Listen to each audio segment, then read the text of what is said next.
এইবারে এই যে টাকা উদ্ধার হয়েছে 5টি বস্তা ভর্তি একেবারে টাকা, সেই টাকা পরিমাণ কত, সেই অঙ্কে টাকা কি কোটি ছাড়িয়ে যেতে পারে, সেটার জন্য এবার টাকা গোনার কাজ শুরু হয়েছে। Counting, vending, cash counting machine সেইগুলো নিয়ে আসা হয়েছে, এবার টাকা গোনার যন্ত্র দিয়ে এই টাকা গোনার কাজ শুরু হয়েছে।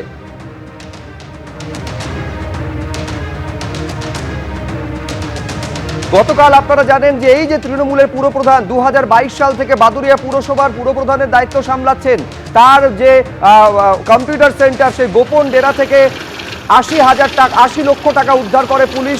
শুধু তাই নয়, প্রায় 4,500 প্রাণের ত্রিপল পাওয়া যায়। সেই ত্রিপলের হাত থেকে, রঙের কৌটো থেকে 80 লক্ষ টাকা পুলিশ উদ্ধার করেছিল। নিজেদের হেফাজতে নেওয়ার পর তাকে প্রাথমিক জিজ্ঞাসাবাদের পর এই পাট ক্ষেতের হদিশ পুলিশ পায়। তারপর পাট ক্ষেতে গিয়ে মাটি খুঁড়তেই ট্রলি ব্যাগ বেরিয়ে আসে, টাকা ভর্তি 5টি বস্তা বেরিয়ে আসে। এবার সেইগুলি উদ্ধার করার পর টাকা গোনার কাজ পুলিশ শুরু করেছে।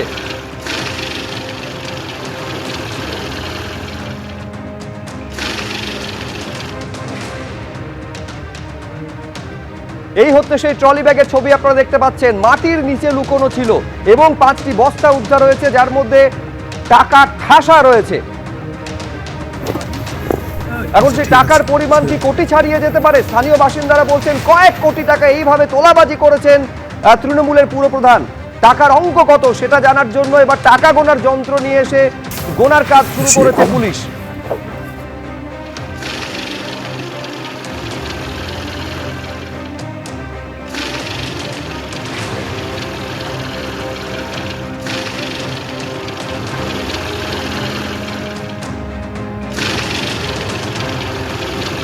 এই যে 5 বস্তা ভর্তি টাকা উদ্ধার হয়েছে, কোন কারেন্সি রয়েছে, কত টাকার নোট রয়েছে, সেইগুলো এখনো পর্যন্ত জানা যাচ্ছে না। ফলে টাকার অঙ্কটা কত সেইটাতে বিপুল হবে সে নিয়ে কোনো সন্দেহ নেই, কিন্তু অঙ্কটা কত তা নিয়ে প্রশ্ন তৈরি হয়েছে। টাকা গোনার কাজ শুরু করেছে পুলিশ।